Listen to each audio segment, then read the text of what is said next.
Hello, good morning, and Good welcome morning. to Proactive Health Collective of Keene. Happy Friday, everybody. Happy Friday. Hello. Friday. Hey, Friday. Happy to be here. Looks like we have more than the normal today. Yeah, we have a special guest. Today is a very special day for the PHCK. We have our very first guest speaker, which is Sharon Laflamme. Laflamme or Laflamme? I never remember that. I pronounce it Laflamme Laflamme. because that's what I was told, but I accept anything. Great. We're so happy that you're here, Sharon. I know Sharon, I've known you for quite a few years. I took some yoga classes from Sharon, and she's just a woman of all trades. You have experience with meditation and let's see, all this stuff. I'm going to let you explain it, but you have recently been certified as a somatic experiencing practitioner, which we definitely would love to learn more about. Yeah. So my journey through my life has created many passions for health, nutrition. I got into teaching of many different forms. I've taught my whole life, but I've also healed people my whole life because my goal in my life was to heal from my childhood trauma. So it started with me at 20 years old, recognizing that the lifestyle I had been living at my parents' house was creating a very unhealthy and sick person and individual. And it also really made me realize there was a lot of mental stuff going on there. So I became this human behaviorist, like guru. And I grew up in the self-help world. So I dove into everything, self-help, everything. I read every book. I did everything. I was taking TM in the 70s, which is transcendental meditation. And I've just always journeyed into where my heart has gone into the healing aspect and always wanted to be healing. And so through working with all kinds of modalities, I found myself really drawn into the trauma field because I grew up in it. And I had waited 10 years to take the somatic experiencing training class, which I finished the last module 4 years ago, almost to the day. And that was a long 3-4 year process. But I really gravitate because I use all my skills when I'm working in somatic experiencing. So I'm bringing, the physical and the mind, body, and spiritual aspect in which the SE work does. But it's just so transformational, and I love watching people, as you all know, heal and transform and embody themselves and have lightness and ease in their life and body that they didn't experience before when they were. Now, my question is my first question. I have a lot of them, but what do you mean by somatic experience? Okay, so that somatic means the body. So in my modality, I work with people through their body. So instead of talking about what's happened to you and their event, because trauma isn't an event.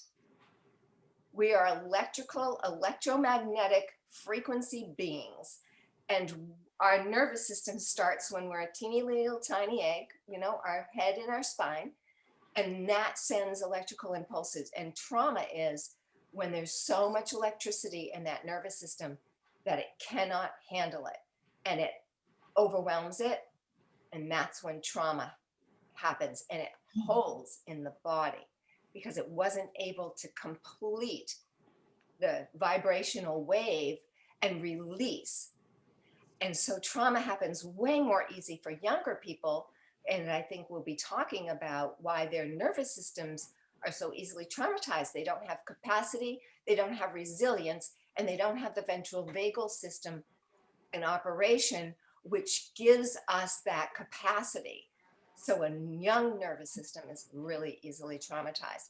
So then I work with the body and the sensations of where that trauma is in the body and help to release and remove it so the wave that was stuck can complete, leave activation down, bring back into a healing, resourceful, parasympathetic state and come back into healing.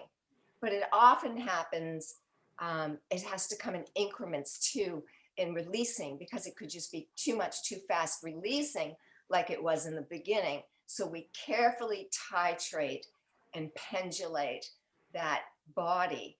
And so people have to access their sensations, which is so different than most therapies that use the head. Wow. So is it true?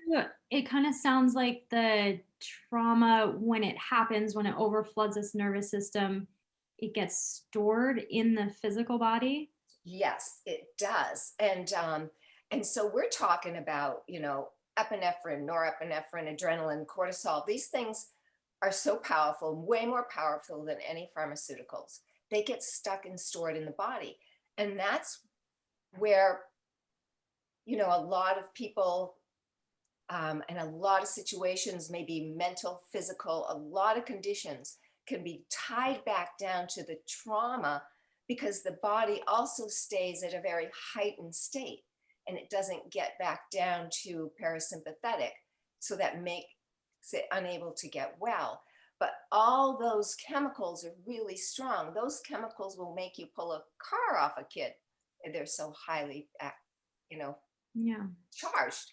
And that highly charged stuff stays in our body, stays in our joints, like we're ready to fight or flight. And all those chemicals are there, still guarding us, shielding us, contracting us, holding us really prisoner in our body. And when the activation, I just had a client yesterday say I'd made this, when the activation stays up in this wave and can't come down, we don't get down into this nice relaxing state. So there's a lot of things that happen when you're in a trauma, stressful state. All right. Talk about. So, oh my goodness, I hate to jump in and No. I'm just so fascinated. So if I come to you, Sharon, you know, with whatever, and you're going to, what do you do with people? How do you do this? Well, the first thing I do is I offer a discovery session. We spend an hour and I kind of introduce the concept of SE, and I introduce the fact that your body is always trying to make you safe. Whether you know it or not, we were born with this nervous system and this neuroceptive capacity, and through interoception, our body's always letting us know if we're safe. When we go into a room, we automatically orient it. You've gone into a room and you automatically feel something. That's not your head saying, I'm not, something's going on. It's your body informing you through all your nervous organs. You know, the gut has just as many neurons as the brain. The heart has a 6 feet plus capacity, electromagnetic. We are moving, and that information is going up to the vagus and sending it to the brain, saying, are you safe? Because we're always competing. Our bodies, since the day we're born, is looking, is this a safe person I can attach to? Are you safe people for me to be around? Or are you not safe and do I need to run? And that is always going on in our body, whether we recognize it or not. For a lot of us, we shut those signals down and we use our head instead. But there's a book called The Gift of Fear that I read probably 20 years ago. And in that, every single woman that was assaulted knew when she met that person that they didn't feel safe. However, they let this guy talk them into whatever. Every animal in the animal kingdom knows as soon as their body says they don't feel safe, they run like the wind, but not us. We ignore this. So I help you learn through boundaries. We'll go over boundary stuff. We'll go over getting into your space a little, which we can't do over the internet so much, but we can talk about it. Why? Why can't you do that over the internet so much? Well, because I actually will get into your space so you can feel the body responding to my getting into your space. Mhm. And actually, Allison can attest to that because we did this. And so you can find out how your body's always giving you clues to, oh, you're in my space, but we ignore it often. And then once you start to learn resourcing, which is techniques to try to get into parasympathetic, and then we just get you into a relaxed state and start asking you to feel your body, which for a lot of people that have had trauma, that's difficult because they've disassociated, which is part of the mental illness part, the disassociation, and they've shut it down, and they've learned tools through the years, not just cognitive tools to ignore it, but also even the breath work and stuff that can all prevent you from feeling. You soothe yourself and you don't actually feel it. So my job is to start to safely find a place where you can feel and allow the feeling. And you need to be in that safety too. You need to trust that you can feel it. And it's a process to allow yourself to feel that kind of pain. Some of this is survival energy, deep, long held, which is really scary. And so it's like the onion, like everything else that we all do. You work on the outer, and the body knows innately, intuitively how to heal, but it's asking to be felt and heard. And so much of our world, we have to shut it back and shut it away. And that's what we've learned to do, creating more trauma. So is that that's fascinating because it's very similar to the network spinal approach to tension. And so I'm just curious. So I understand you're like trying to feel, like have them feel the body again. So with your work, are you physically touching someone? Are you just working in their field? Like, how are you helping them address that connection and where that tension is stored? So Or this the is emotions. interesting. That's a really great question. So safety is the treatment. The feeling of safety exists in the body. You can't think your way into feeling safe. Right. So in treatment, being in parasympathetic, relax, digest, heal, that's where you heal. That's where you relax. That's where you feel. So I'm kind of forgetting already what your question was. How you're connecting them with it, like, if Okay, you're that's touching right. them. So safety, again, they aren't going to get into parasympathetic and be able to feel, because we need to be safe. So we create the safety so that I never touch them. In fact, when I had them in person, I never get into their space without their permission. It is their job to learn their body and what their body's telling them. So we talk, we move, we do what we need to, but they're always in a safe place. And that's what part of what I'm teaching them is to keep themselves in a safe place and don't let anybody, especially me, get you out of there. Because that's when you're going to heal if you can get in there. Beautiful. Yeah. Yeah, I know both Drs. Avitelli and myself are along the things you're talking about. There's a lot of, I think where we come from and what we understand as well. One of the things that I think is a concept we think about sometimes is like when we have that trauma, there's also a gift there, as we connect with that. Do you find that comes up for people where they, that release of trauma really connects to something that, brings them to a higher place? I think that by the time I see people, the trauma has created so many symptoms that have literally broken them down to a place of illness, as you know, you're seeing them, autoimmunes and all this stuff, or mentally unable to function, that really, it's the healing aspect that, but one of the things we focus on is the healing, finding safety, getting into parasympathetic, teaching the resources that they can keep themselves in parasympathetic, so that when we start healing and when the nervous system starts to release and slowly there's a shift and there's some ease and there's some openness, then there's some curiosity and exploration. And then we explore more of the who you really are gift wise and some of the more positives. But as some of you may or may not know, trauma shuts off the prefrontal cortex. That you don't need that to run or fight or flee or whatever. So really getting into a different state is the really beginning part. And then we get into other aspects of the being.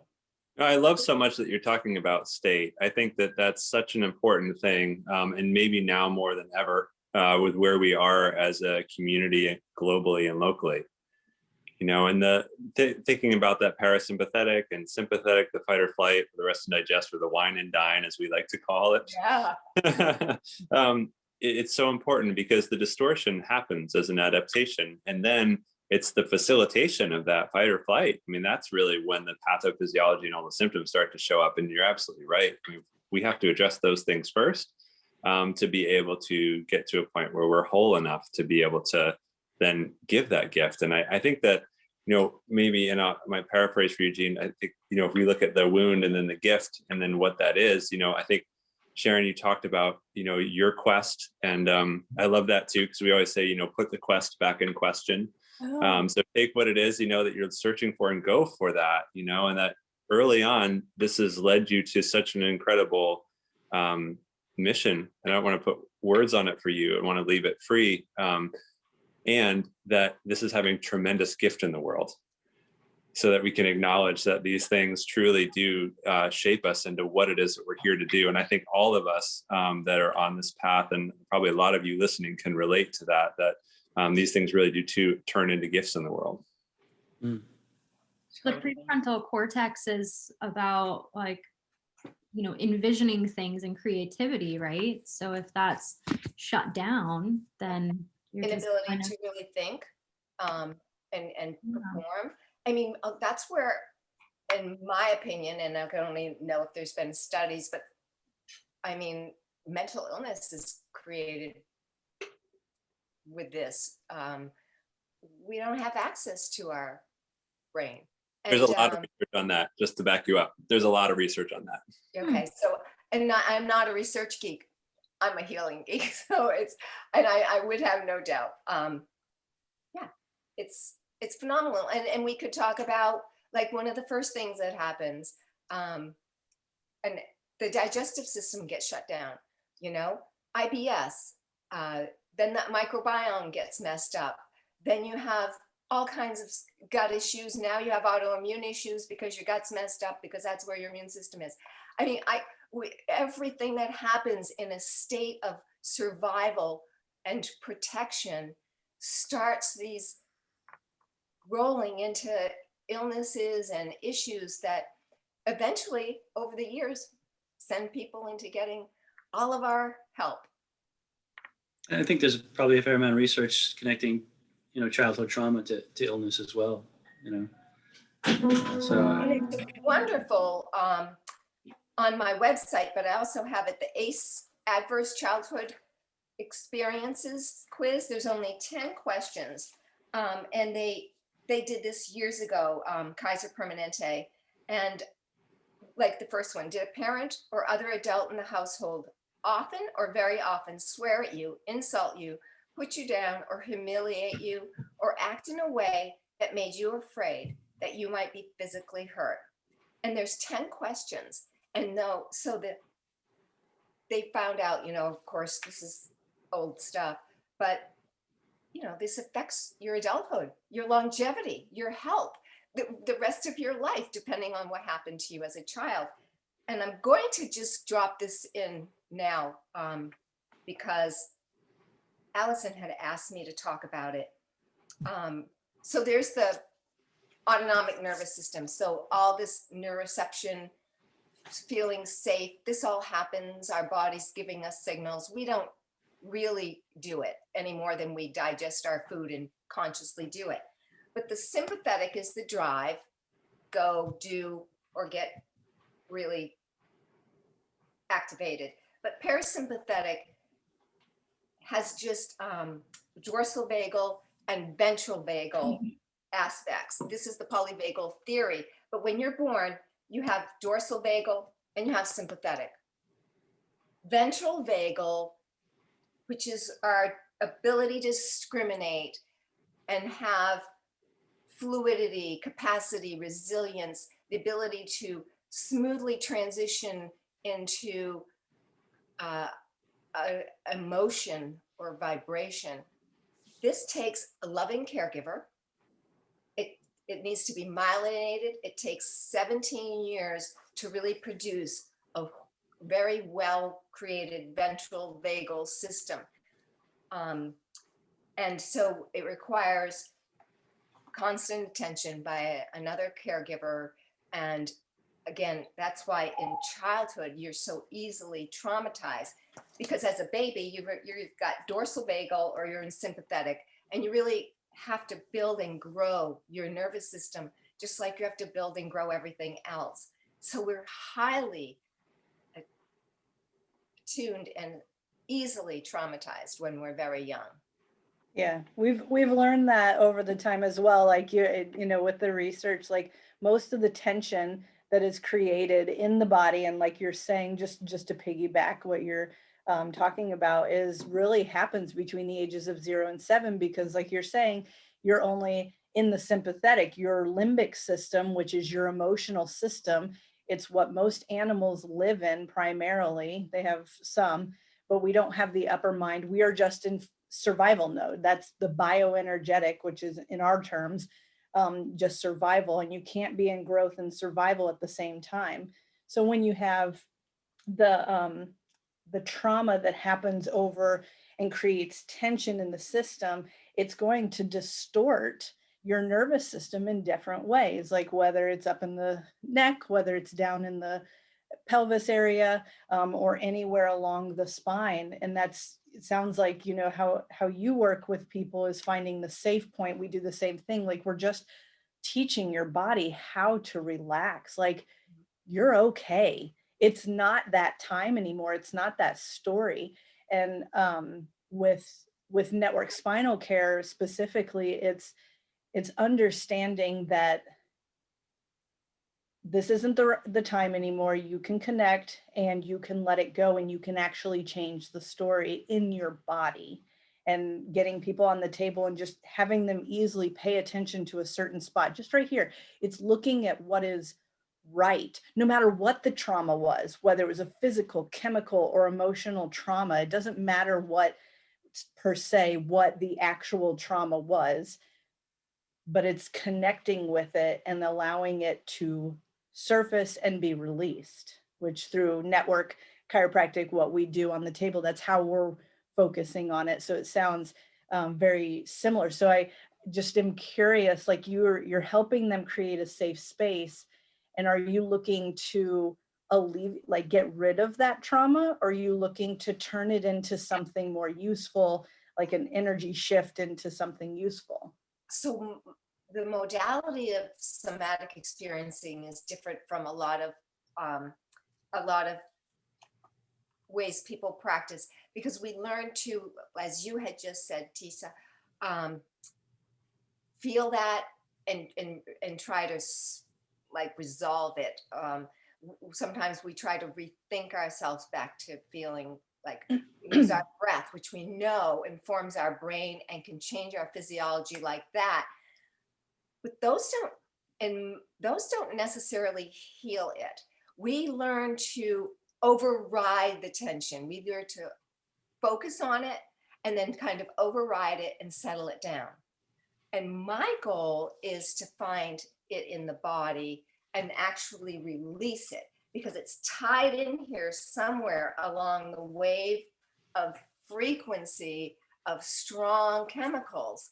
And so that's again why people are coming, because yeah, we learn to breathe it away. We learn to whatever it away. We learn to train ourselves to work with it. But I'm still getting triggered because it didn't actually release. And so my job is to get it to come all the way through the process of completion and be done and over with. And it's a lot like when I was a little kid, I fell off my bike. I cried and cried and cried and cried. And then I walked myself home sobbing, sobbing, sobbing. And I can talk about this incident. I still have the scars with the dirt in it, but I have no visceral reaction. I have no trauma to it. It released and it's gone. All right. So how do you do that? I mean, we create the safe place and we spend time in. what do you mean you create a safe place? Like they're safe at your house, at your office, they're safe? I mean, I might not feel that safe. I don't know you. This is not my comfort zone, Right. but somehow this is a safe place. And then how do you physically accomplish this? It reminds me of, remember we've talked about the healing codes, Alexander Lloyd and Ben Johnson, and the spark plug kind of thing to remove cellular energy, cellular memory. It's a very similar kind of thing, but I just want to know what your techniques are, because you say you're dealing with the body, right? So you're not trying to be a psychotherapist. You're not trying to get them to rethink things. I don't even need to know the story. You don't even have to tell me about your trauma. The person I'm working with yesterday, she's like, I don't want to talk about it. And you don't even have to talk about it. Oftentimes they will want to, but really it's accessing when that person is safe. That sensation, that trauma is going to want to come up to be healed. So focusing, allowing, and getting the client to feel the sensation, stay witness and present with it without trying to change it with breath, thoughts, tensions, or all the little tools they've learned throughout their life to squash it down. So it's a process. Like back in, coming from the network chiropractic world, one of the things we consider is that, again, when we're in that fight or flight mode, we're not really fully using our resources, that higher part of our brain. And when you bring ease into the body in whatever modality it is, whether it's a touch, a word, a look, an energy, if you allow for the frontal cortex to be more online, then one of its jobs, of its many jobs, is to assess what the heck's going on in this thing. Like, oh my God, I'm holding myself as if what happened yesterday is still happening, or 10 years ago. And the brain says, wait a second, this is no longer appropriate for now. I'm okay now because I'm not stuck in the trauma of the past. I'm present in this moment. In this moment, I'm okay. And it allows for your body to restructure. I think so. Probably however you get in, whatever window you get in and are able to create that shift, you're going to have healing. And I like to say it as they get in. They have to get into their That's what body. I mean. They have to allow access into their body. They have to allow themselves, trust themselves, and trust me to support, feel safe to feel it. And when they start feeling it, things start moving, things start changing. And it just happens, Becky. It just happens. The body knows how to heal. Just like any 2-year-old who falls, cries itself, and it's gone. But when we start stuffing that ability to heal, and we've learned to do it so well, now we have to undo it. So that's what I help people do, is start to feel themselves, be okay with this feeling, start to work with it, start to let it move, and start to let it complete. All right, so I'm there in your space, and so I'm there, and I'm supposedly I'm feeling safe. So then what? I guess I'm not saying this as a challenge. I'm so curious. I appreciate it. How does this, you know? For a lot of people, this is probably really helpful too, because for us, this makes sense, right? So learning to get into a safe place, or I'm going to say a parasympathetic state, and I will help and support that. I might guide them into breathing and into relaxation and into a space. We do everything we can because, in my opinion, the body needs to be supported.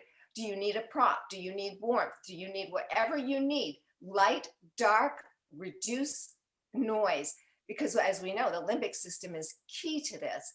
We need to listen to what our body's asking for. I supply everything or ask them to get everything they need to feel comfortable. We get into a relaxed parasympathetic state, and the body starts to notice I'm safe. And then I'll say, what are you noticing in your body? Do you notice anything in your body? And as they go inward and start to feel from the inside, something always comes up, because the body always is trying to bring homeostasis and healing back in if we allow it. And so that's the progress of it, is what are you feeling? What are you noticing? And then my job is to watch them, make sure that they're not going into this like post-traumatic stress event of pop. But usually I'm watching them push it away, think it away, breathe it away. And then I encourage them without trying to change this in any way. Could you just feel what's happening, the sensation, and be curious about how it might be if I just allowed myself to feel this and witness it and be part of it without changing it? And they'll and know that you're safe, that you're not in your car and you're going to drive off the road, you know? Is that what you're kind of saying? Like you're like in a place where, okay, if you flip out over this, you're not going to, you're not in the grocery store, you're not in your car kind of thing. So it sounds like along the lines of a guided meditation where you're helping a person. Again, I use the word presence. Healing only occurs in presence, right? When we're in a future or a past, we're creating an energy, that limbic. Maybe And go ahead, Allison. maybe you're giving the body permission finally to, you don't have to you don't have to do anything other than just be, which is so rare in these days, that we can actually just be, and then you can really drop in and feel that connection, and then just let the body do what it needs to do, which it does naturally. Go ahead. I just real quick, when we have, we do a heart rate variability test. I think, Dr. Zappatelli, you guys do that as well, right? We have something similar, yeah. And, essentially it shows you the function of the autonomic nervous system. And when you can see sort of parasympathetic activity versus sympathetic activity, and you can see when people across the board, and I'm sure Dr. Zappatelli can say the same, when you look at a person's history and the amount of health challenges that they have, those are the people who have very little parasympathetic activity or high sympathetic activity. If they're not totally burnt out already and into parasympathetic, which we see walking a lot too. maybe just for our people who are listening, maybe somebody just give a quick description about parasympathetic versus sympathetic, just like a brief, because that's not everybody's language. So I can tell you a little bit about that. So activation, of course, has levels, and it can go from 0 to 1, but it can also smoothly up. But the heart rate is going to increase because the body is now with what? Sympathetic. Sympathetic or sorry. Sympathetic. Get up and go versus, Rest Yeah, and slow down, digest. relax and heal. Right. So sympathetic is going to have an increased heart rate, preparing you to fight or flight. You're going to start to breathe shallow and fast to prepare for fight or flight. The whole upper body or whole body is going to start contracting in a preparation for running or fighting. There's also this, it's almost like a shield and a guard, because you have to protect yourself from the predator that is your boss you've got to confront, or whatever it is. It's all a matter of protecting. All over body tension. You lose your prefrontal cortex, it gets shut down. You don't need it. Your eyes dilate and focus on the matter at hand, which is your predator. You get pale or flushed preparing. You get jumpy, you can get sweaty armpits, sweaty hands, cold feet and hands. Really zoom in and lose capacity to have peripheral and other visions. Chest tightens, and the one I love, digestion just stops. And for some, that means they may have constipation, or in the reptilian brain often will have diarrhea because we just evacuate it, I mean, and move on to the fight we're about to prepare ourselves for. And that's activation. So in parasympathetic, that's when we feel safe, relaxed. The body becomes centered and calm and open. The muscles have tension, but not tightness and stuff. They're relaxed, but firm. They've not lost they're not flaccid. Like in dorsal vagal, you're flaccid and you're just lost it. So you've got a smooth, deep, full breath coming in, expansiveness, curiosity. You're open to new experiences. Your ability to have compassion with others and yourself is in this healing state. It is not in sympathetic state. You have a social engagement system. You also become more risk-taking because your heart comes down into your heart also comes into the relaxed state. All the body responds to the relaxed state. So now you're kind of like feeling powerful, being sense of presence, as Dr. Jean says, feeling I could be a little risk taker. I could be curious about what happens if I do this or that. I'm open and alive to the experiences. And that's parasympathetic. And also resting and digesting and sleeping as part, sleeping as part of parasympathetic too. You mentioned earlier that we learn to sort of suppress these things. I think I'm paraphrasing, but in the beginning you're talking about trying to wash over it and not deal with it or not have it, stuck in there. I think with the sympathetic and the things that you described, a lot of times people can be in sympathetic. They're not necessarily having that extreme of symptoms, but they're on. I describe it as like when you're at the traffic light, your car should be idling, boom, boom, boom, and it's almost like the foot is on the gas just a little bit, and it's not like super revving, but it's revving enough to keep your system in that state, in that, you're not healing state. You're kind of uppity a little bit. And I guess the point I'm trying to make is sometimes it can go unnoticed. Like it becomes so used to just disconnecting from it and feeling like, well, I don't know, I felt like I kind of did yesterday, and not really. And then, finally get to the point where they realize, oh my God, this thing is going to burst. But it happens slowly along the way for a lot of people if they've pushed down those, early traumas.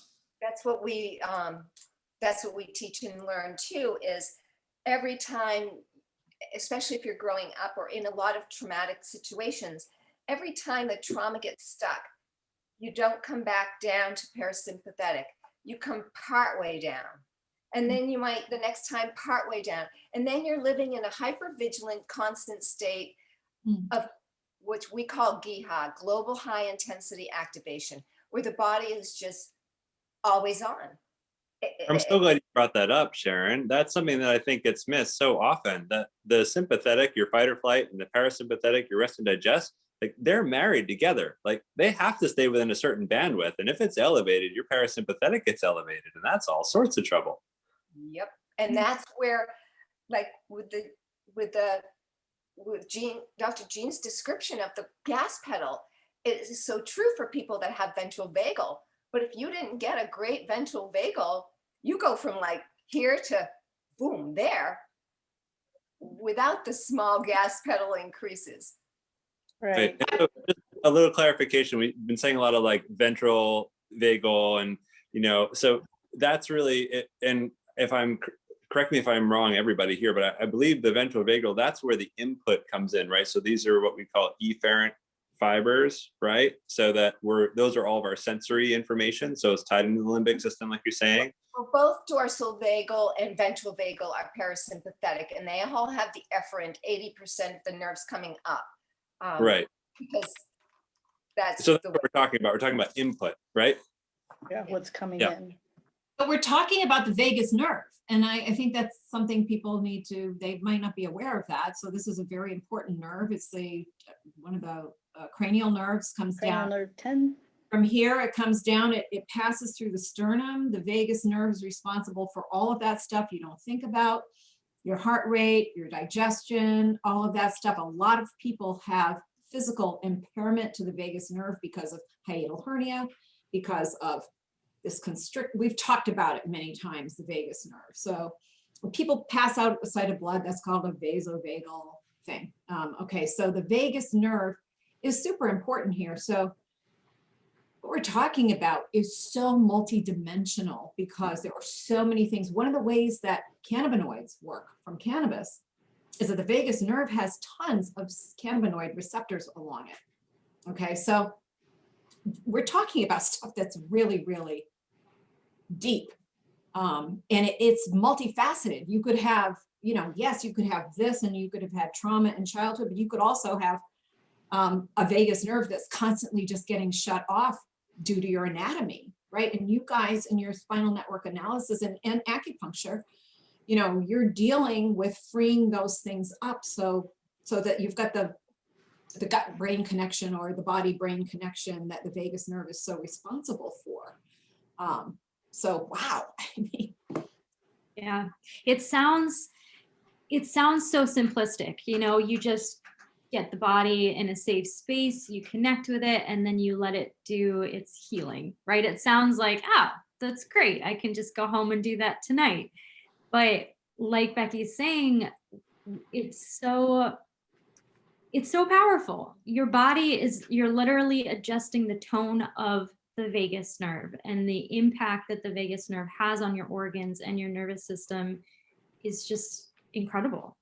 Yeah. So I think I'm medicine has got us really a little bit brainwashed into thinking that medicine has to be so complicated. And maybe if you can just like relax and kind of make the parasympathetic nervous system more of a routine in your body and just constantly check in and try to like shift that, like, Dr. Tisa was saying, I love that, changing the story in your body. I want to hold on to that one. That's great. But yeah. Use it. It's all you. But and I totally get it. Like Allison, the connection piece is what's really important for it. So I just a curious point of curiosity, because we work with different aspects of how people view the world and interact with the world. And Sharon, maybe you can explain how you might work with someone who's this way. So behind me, I don't know if you can see, and we've mentioned this many times. So the Triad of Change is basically how we change the energy in our body, or how we orientate energy in our body. We view it through perception, structure, and behavior. And clinically, how in our office, how we measure those is we do neurological testing. If your behavior, like for your behavior of your nervous system, how is it firing, overfiring, underfiring, and to what degree? The structure is, what does your posture look like? What does the bones look like in an X-ray? What is the actual structure of your spine looking like? And then the perception, we ask questions, we do questionnaires. It'd be like, what are you noticing? Which is what you've been saying. Like, what do you feel in your body? What are you noticing while you're on the table? Are you aware of your breath? Are you aware of movement? Are you aware of the release and the shift in your pelvis or in your neck or whatever it might be? So you have mentioned that you ask a lot of questions as far as perception goes. It sounds like what are you feeling in your body? Where do you feel it? Like, how do you create the safety? So there are people who are not perception prime, who don't know how to feel. Like, I just don't understand how you feel something like that. It's just not online for them as much. It's not a bad thing by any means, but they'd rather fuel things through like organizing a room or just doing tasks at hand. Yes, I would say Jean. Sorry, I'm gonna blow your whistle, Becky, but Becky as well. So it's just kind of funny. So how do you work with people who are more on the behavior structure side and don't have a lot of perception? Well, interestingly enough, most people with trauma have shut away their ability to feel. Right. That's why it's so imperative that they feel safe, get relaxed, start to feel comfortable, start to recognize and be aware with, that's the other thing, there's no judgment. Start to notice. One of the first homeworks I give is notice when you feel tense with compassion. Just say, oh, my body's tense, and then I can let it go. Start to get them to be aware of their body. And one of the biggest tools that I offer is connecting to a sense of feeling and sensation in the body. So many times people are like, I don't feel it. And because it's shut away, locked away in the trauma. And so it's one of the hardest things is to be in that space where they can allow themselves to feel it. And it is very difficult for some people because they've shut it away. And it's one of their greatest resources is their being, your body, but that safety to them is keeping it away. And so it's this dance of, I can actually be safe in my body. And that's why people love to come, because it's like, oh, I feel safe when I'm here. I'd love to stay here. But this, we're going to start to learn. We're going to start to feel it, feel the safety, feel like, oh, this is empowering to feel this way and still safe. And then they start to get trust enough to feel it. But it doesn't just happen like, they can't just, oh, I'm going to start feeling it. Nope, they have to know that they'll be okay. They have to trust themselves and the surroundings and me as their practitioner so that they can feel. And it's hard for some people. Oh yeah. Yeah, we're very aware of that.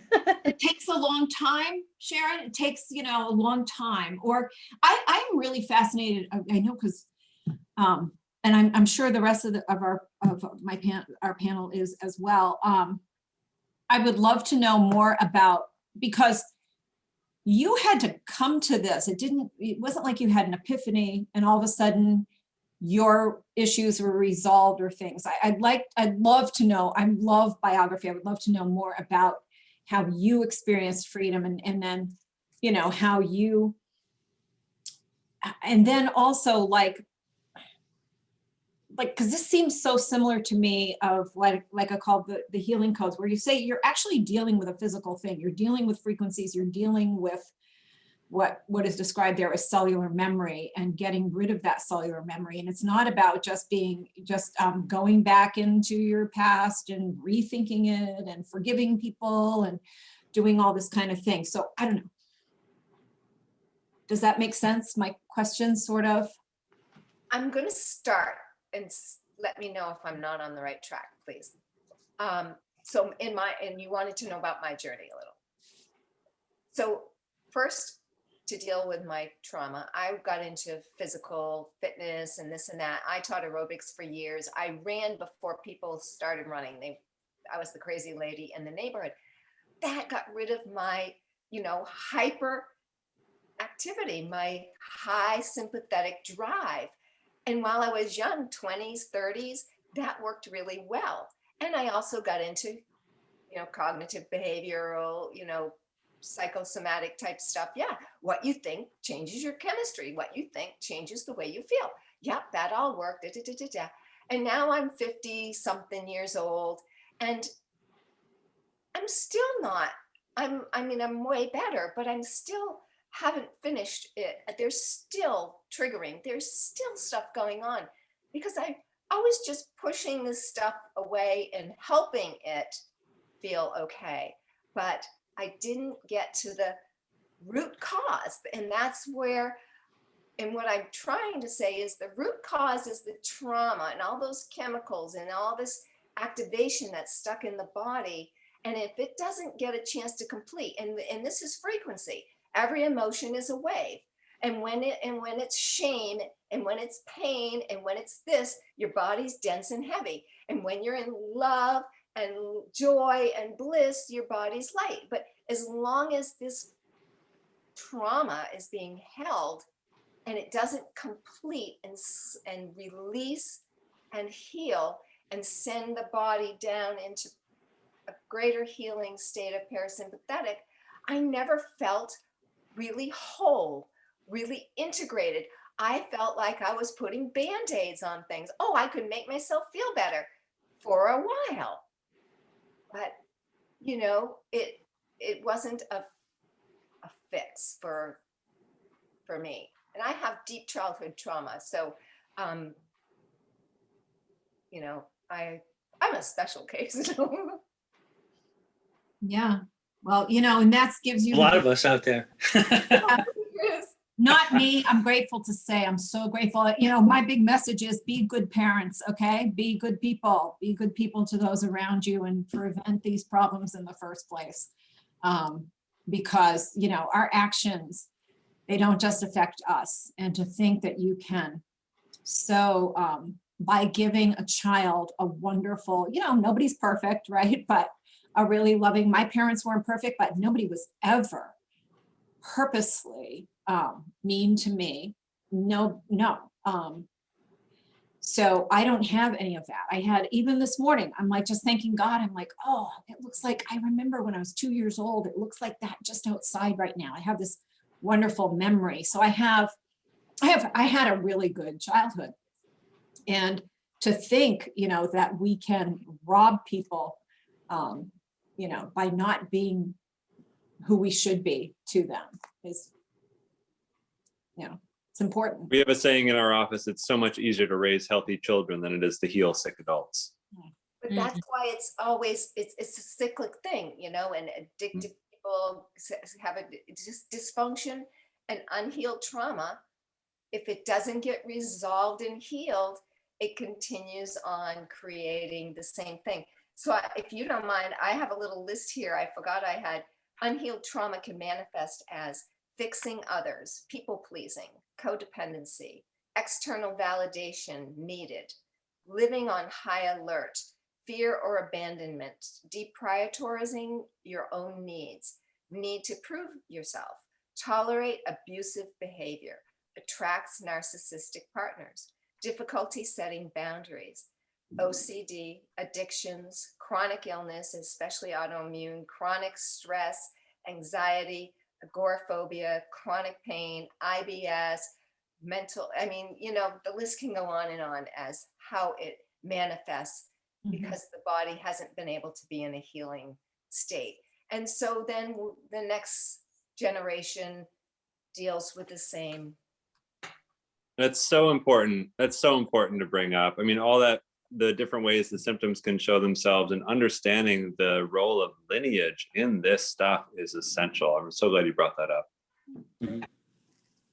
You know, I've always been really interested in, maybe everybody can chime in if you have something in mind, but what are some common areas that you see as like places where people feel when they become aware of it, like where does it manifest?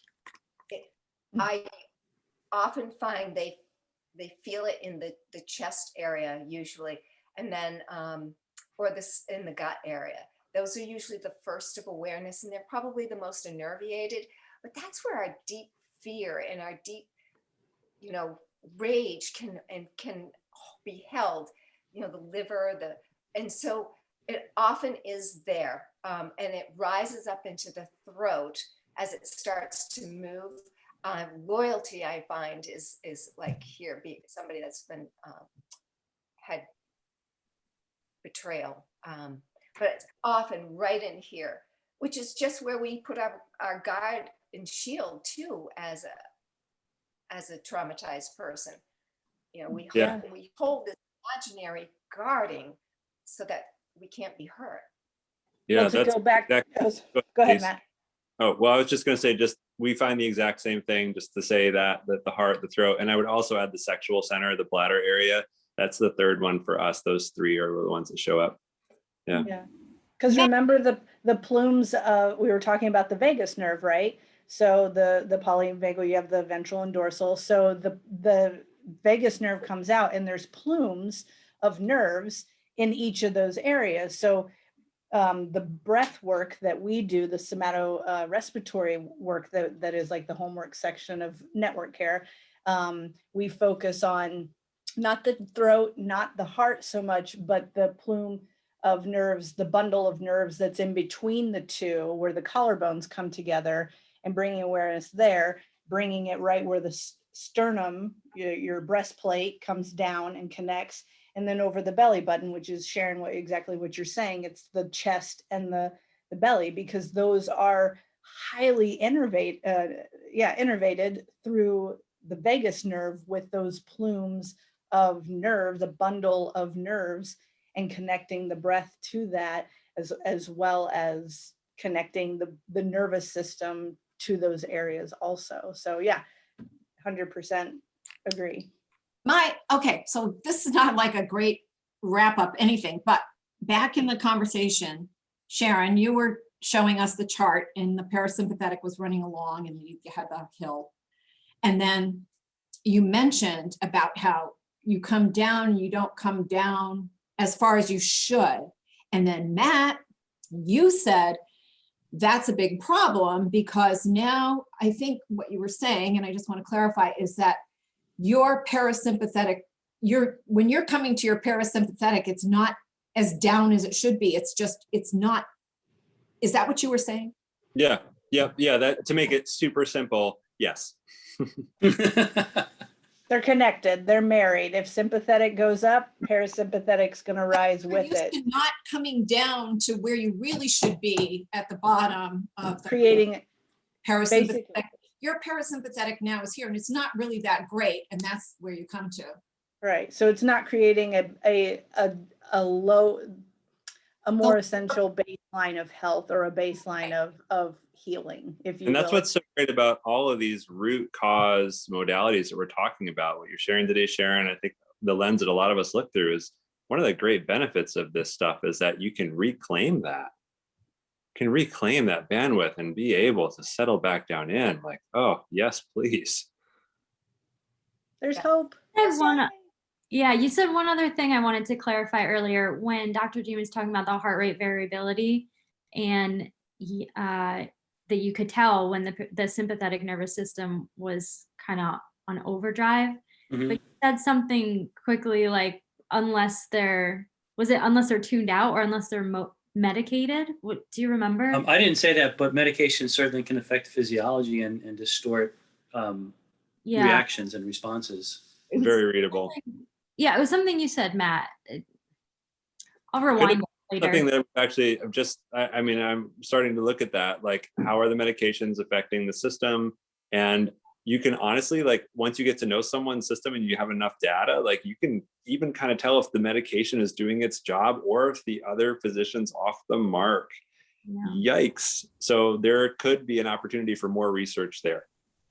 What if they're not medicated, but I did just put into the chat for people, for our attendees and everybody, your website, just so people can, if they're interested in contacting you. I just wanted to say, go ahead.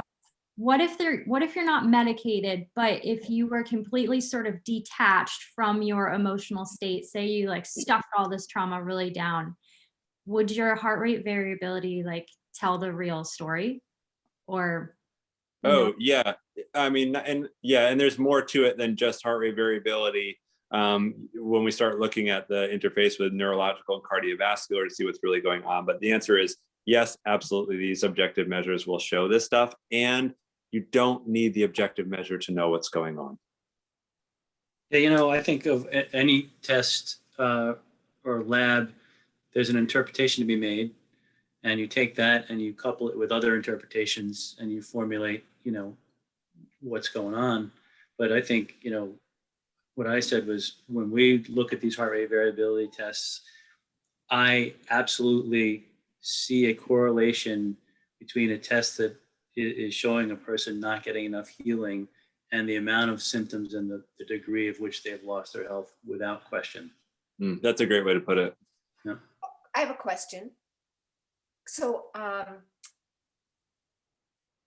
the brain, the right and left hemisphere also get distorted, and we lose the corpus callosum isn't working smoothly, and we actually get shut down. Has any of you people checked or tested or know anything about that? Because my experience is, as we start healing and we start coming back into our connection and our reality of our inner being and wholeness, that these come back online too. Absolutely. Yeah, absolutely. Yeah. Yeah. 1981 Nobel Prize winner Robert Sperry was exactly on that work. Yeah, it's wonderful to see that come back online, which is also clinically measurable, and you don't need the test to know, but it's nice to see it. And then again, is this person has now gotten another transformation, another shift, and another a capacity to feel better. Yep. Yeah, it's huge. That would be a whole nother program, that conversation. That would be really great, actually. Yeah, as we wrap it up, I think that like when you look at the whole, each time we come back here and we have a conversation, we realize that there's another facet to our healing process. And, I like to think of it like this big pie of opportunity, of different things that we can do to enhance our wellness. And it's not something that's an event, but something that becomes a way of being. And so I thank Sharon for sharing her perspective on that, because I think it resonates with a lot of us. Yeah. Thank you. Wonderful.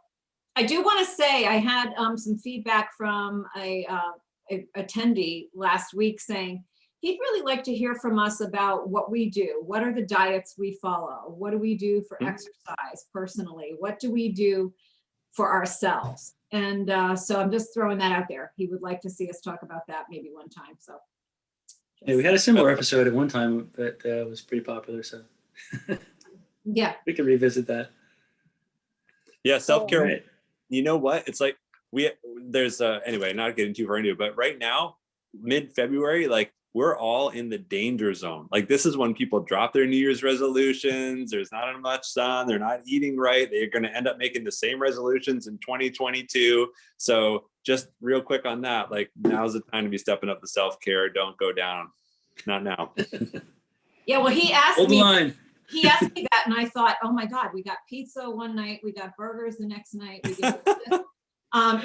And I was like, this week, I mean, I've been eating so much fresh fruit and vegetables. I'm like, wow, physician heal thyself. Sometimes we know what to do, and we'll do it later.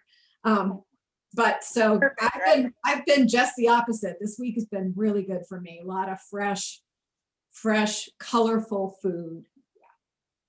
This is so great. Yeah. Thank you so much, everyone, for joining us this week. Sharon, thank you so much for coming on and sharing your story and your gifts to this world. And we really, really appreciate everything that you do. And, same with my colleagues here, like we just so much light and so much opportunity for hope for everybody. If you have questions, let us know, reach out to us. You guys know how to do it. So thank you, and stay strong in this Heart Healthy Month, and let's end on a good note. Yes, thanks everyone. What's our next thing? A couple weeks, right? 2 weeks. March 5th. Yeah. March 5th. First Friday. Yep. See you then. Have a great week, everyone. Thank you. Bye.